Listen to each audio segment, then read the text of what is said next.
Vous êtes à Kolda et vous cherchez une bonne école pour vos enfants. Les cours privés Foiré sur la route du Camp des Gardes, après la pharmacie Enzala 6 kg, vous informe que les inscriptions et les réinscriptions ont démarré et se poursuivre de la 6e à la terminale. Après les très bons résultats obtenus au BFM et au baccalauréat, les cours privés Foiré présents dans le paysage scolaire coldois depuis 2013 garantissent à vos enfants une meilleure éducation. Pour plus d'informations, contactez M. Abdoulaye Dieng, directeur des cours privés Foiré au 77 764 68 04 77 034 32 51 ou encore le surveillant général M. Babambalo, ex-surveillant Sem Hillel au 77 559 30 42. Les cours privés Foiré, confiez-nous vos enfants et nous leur garantissons un bon enseignement-apprentissage, le tout dans un cadre d'études. Cours privés Foiré rek, te jàngale bala. Très chers collègues leaders de la coalition, j'allais dire la grande coalition citoyenne And Siggil Thiès, parents et amis, militantes et militants de la première heure, chers membres de la presse, honorables invités, mesdames, messieurs, à vos titres, rangs et grades. Je voudrais, avant l'entame de mes propos, remercier et également magnifier le travail redoutable du comité d'initiative qui a pu mettre en place cette coalition. Je voudrais également remercier les responsables du mouvement, mes collègues têtes de liste. Je peux nommer le docteur Djibril Sarr, qui est la tête de liste au niveau de la commune de Thiès-Ouest, de par son engagement, sa conviction, mais son esprit d'apporter un changement à notre chère commune de Thiès-Ouest. Mais également notre frère Ousmane Diop, qui est la tête de liste au niveau de la commune Nord, de par sa conviction, mais aussi son implication pour le devenir politique, mais également socio-économique de notre chère Thiès. Je voulais également faire honneur aux femmes, de remercier mes deux grandes dames à côté de moi, Madame Dia Ami Diata, Adi Diata, mais également ma sœur Mambaï. Et par le courage, je pense qu'aujourd'hui, cette coalition regroupe des personnes courageuses, des personnes qui ont l'amour à leur terroir, des personnes qui veulent apporter une rupture, mais également des personnes crédibles qui veulent un changement profond pour notre chère Thiès. Également remercier nos frères et amis qui sont venus du parti Réuni. Je ne pourrais pas commencer le discours sans pour autant remercier le frère Khadim Sam, qui a pris son courage à lui. Parce que tout ce qui l'intéresse, c'est le développement de Thiès. C'est apporter un changement pour notre chère commune Est. Avec tous les responsables qui sont derrière lui, qui étaient des militants, des responsables de première heure au niveau du parti de Réunion. Une mention spéciale à notre frère Déthié Diouf, le citoyen moderne, qui est toujours dans le social, mais également qui est le moteur même de cette coalition. Merci mon frère Déthié Diouf. Donc, je ne vais pas continuer à citer les noms parce qu'Ahmed nous a fait une présentation exhaustive de la coalition. Le redouble honneur me choix de prendre la parole devant cette auguste assemblée très représentative de toute la population thiessoise. À l'appel du devoir, la négation n'a pas sa place. Interpellé dans ma profonde conscience, je n'ai plus eu de sommeil depuis 2016 pour voir et agir de manière concrète et constante en faveur de l'amélioration des conditions de vie de mes concitoyens, surtout thiessois. Voilà pourquoi j'accepte avec humilité et confiance, placé à ma modeste personne par d'illustres leaders de tous bords, se mettre au chevet de la ville de refus, la ville de tous les combats qui ont engendré un déclic, la ville qui a eu premier maire, le premier président de la République du Sénégal, Léopold Sédar Senghor, pour le redresser d'abord et le remettre debout. Ensuite, d'où notre dénomination très évocateur, coalition citoyenne anti-sécurité Thiès. Un challenge d'une noblesse immense, parce que notre amour pour Thiès n'a d'égal qu'une foi profonde. Chers leaders, très chers concitoyennes et concitoyens, votre engagement, vos convictions, votre détermination seront déterminants pour ce que nous devons réussir ensemble. Mesdames et messieurs, ma volonté de servir est de toujours trouver des solutions inaccessibles au découragement. Seul le travail constant paie. De Siki Diomna à Anne Sigil Thiès, c'était un long processus de maturation arrivé à terme. Chers concitoyennes, chers concitoyens, l'idéal pour lequel nous battons et autour desquels nous cristallisons est le devenir meilleur de Thiès. Nous sollicitons le suffrage des Thiessois en janvier 2022. Nous en avons la motivation, le courage, parce que beaucoup de Thiessois, différentes obédiences, nous font confiance. Le rythme d'adhésion à la cause en est une parfaite illustration. Notre candidature est d'abord citoyenne et indépendante. Elle ne s'inscrit pas dans la logique des calculs politiques. Nous comptons sur le soutien de tous les citoyens animés d'un espoir de rupture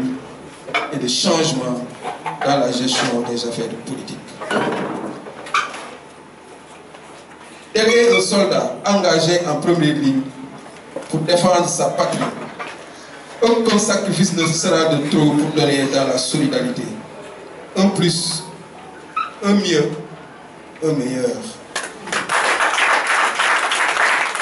Afin de contribuer au développement harmonieux du Sénégal partant de Thiès, plus qu'à un changement, nous nous engageons pour une dynamique de rupture positive avec la constance dans la rigueur et la générosité dans l'action. Je ne saurais terminer sans témoigner de toute ma gratitude à tous ceux qui ont cru en moi dès le début et qui m'ont constamment poussé à accepter de me présenter. J'avoue que ce n'était pas mon intention première. Dieu a dit, le meilleur parmi vous est le meilleur servir de ses prochains. C'est une prière pour nous que de toujours chercher à être utile. Ariak si Jacques Taï, sauver ou périr, à nous le devoir. Je vous remercie de ak citoyen yi nga xamante ni ñoo nekk fii ci Thiès maa ngi nuyu ku nekk ci sa tur ak sa sant. Également di nuyu sama collègue yi nga xamante ni ñoo formé tey grande coalition bi ñuy wax ànd Siggil Thiès yi nga xamante ni ñoo nekk sama wet di le président docteur Djibril Sarr nekk sur le tête de liste au niveau de la commune de Thiès Ouest, di le futur maire de la commune de Thiès Est. Également ci sama côté càmmoñ notre futur maire de la commune de Thiès Nord, M. Ousmane Diop. Également M. Boubacar Ly, di un éminent intellectuel professeur nga xamante ni tey esprit citoyenneté moo ko ñor bu ñëw ànd ak moom ànd ak ñun si coalition bi pour ñu mën a ànd liggéey Thiès nekk suñu tête de liste professionnelle fële ca Thiès Nord. mais également comme ni ñu ko waxee woon ñun dañoo fonk jigéen jiital jigéen si li nga xamante ni moom la ñuy def moo tax tey ñu jël la liste professionnelle de Thiès Est jox ko suñu sœur Mame Mbaye Guèye mais également la liste professionnelle de Thiès Ouest jox ko suñu sœur Adji Diatta. mais également di nuyu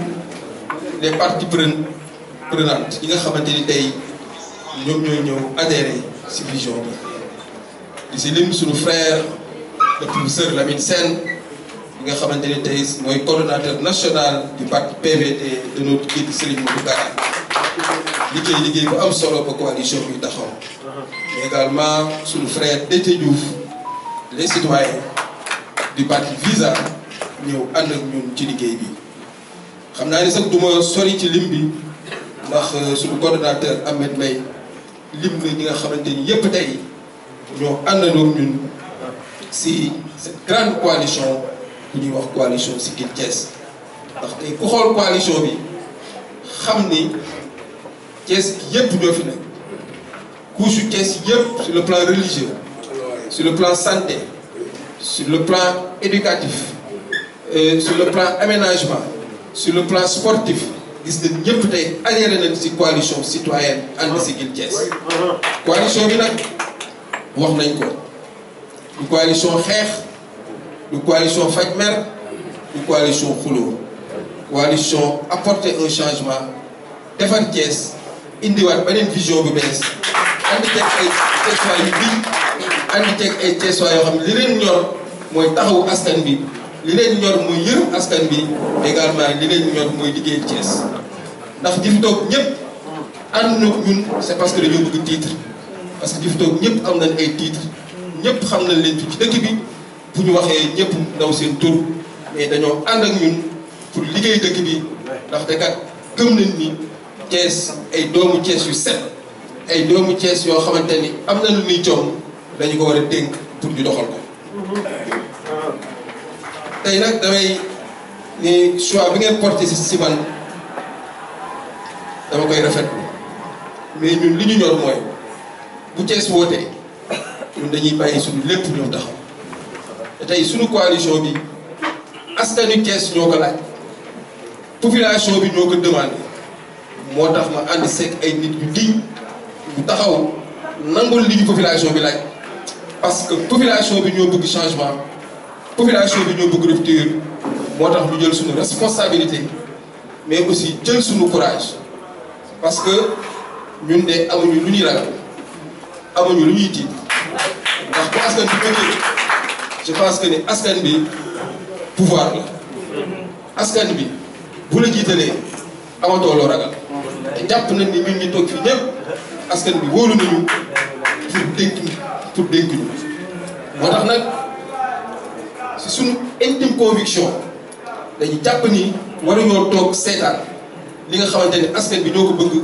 ñuy croiser suñuy bras ndax depuis 2016 ku xam le président Ablaye Dièye mu ngi taxawu askan bi si côté bu nekk ni ma koy defee noonu la ko sama collègue président mouvement yi di ko defee taxawu askan bi buñ leen soxlaa ñu taxaw d'une manière nag constante parce que dama jàpp ni booy ne dama bëgg a jàppale askan bi fu ñu la soxlaa war nga mën a teew fu ñu la woowee war nga mën a teew donc ñun xaaruñu ba tey askan bi soxla ñu taxaw ñaan leen farlee ñu maire parce que suñu gëm-gëm mooy liggéey def rôle maire te nekk gu ñu maire et je pense que ni tey loolu population Thiès ñoom ñoo taxaw ak ñi nga xamante ni ñoom laa àndal ñëpp jël seen confiance teg ko si man ne ma yow la ñu bëgg nga jiital cette coalition ànd Siggil Thiès loolu vraiment dama leen ci remercier mais également di leen ci sant leen ci gërëm xam ni combat bi wéetuma ci liggéey bi duma ci wéet ndax ànd naa si nit ñoo xamante ni ñooy àndandoo di yëkkatandoo di dóorandoo di xaajandoo di wax ni rek Thiès dafa nekk dëkk boo xamante ni ñëpp xam nañ Thiès ville politique la ñëpp xam nañ ni Thiès dëkku njàmbaar ñëpp xam nañ ni Thiès dëkk ñuy bañ la ñëpp xam nañ Thiès dëkk yoo xam dëkk boo xamante ni sur le plan politique kenn musu leen yàpp Thiès nag yàgg koo taxé ville rebelle ñoo xamante ni dañuy xeex mais ñun lii ñu teg xeexuñu nguur parce que ku bëgg a defar dëkk da ngay ànd ak le pouvoir central xeexuñu opposé wuñu xeexuñu yi nga xamante ni ñoo fi nekk ñun li ñu ñor mooy defar dëkk bi te état bi dañ leen fi teg pour ñu defar dëkk bi moo tax ñun ñu taxaw ni kat Thiès le premier maire bi nga xamante ni moo nekkoon Thiès c'était le président de la République du Sénégal donc tey Thiès am na histoire politique boo xamante ni am na ko ngir Thiès mën a nekk fii mu toll tey ñun nag moo tax ñu taxaw ni dañuy woo ñëpp pour que ñu mën a redresser te defaraat Thiès moo tax tey ñu tuddee sunu coalition bi coalition citoyenne képp koo xamante ni doomu Thiès nga nekk artisan nga nekk société civile nga nekk professeur nga nekk di liggéey ci santé dañ laa woo nga ñëw adhéré ci coalition bi donc daal ñu ngi wax ni yéen waa Thiès ñun de ñu ngi leen di woo ne leen fii ñu jëm dañuy ñaan waa Thiès ñu voté la coalition And Siggil Thiès au soir du 23 22. ba xam ne liste bi mooy la liste utile liste bi mooy liste bi nga xamante ni bu ñu ko voté Thiès waa yëpp mën a xam ni li ñu bëgg ci Thiès leen ko am liggéey bi door na nañu wàcc ci terrain bi liggéeyal dëkk bi ndax dinañ leen wàcc jox leen programme bi nga xamante ni moom la ñu am ngir ñu mën a xam ni kat liggéeyal Thiès moo ñu ñor jàppale Thiès moo ñu ñor mais également di wax ni rek tey kii wax ak yéen muy le président Abdoulaye Dièye di candidat au niveau de la commune de Thiès Est mais également di candidat au niveau de la ville de Thiès ensemble soyons unis pour un seul but, c'est de créer une rupture, mais également apporter un changement pour un Thiès meilleur. Je vous remercie.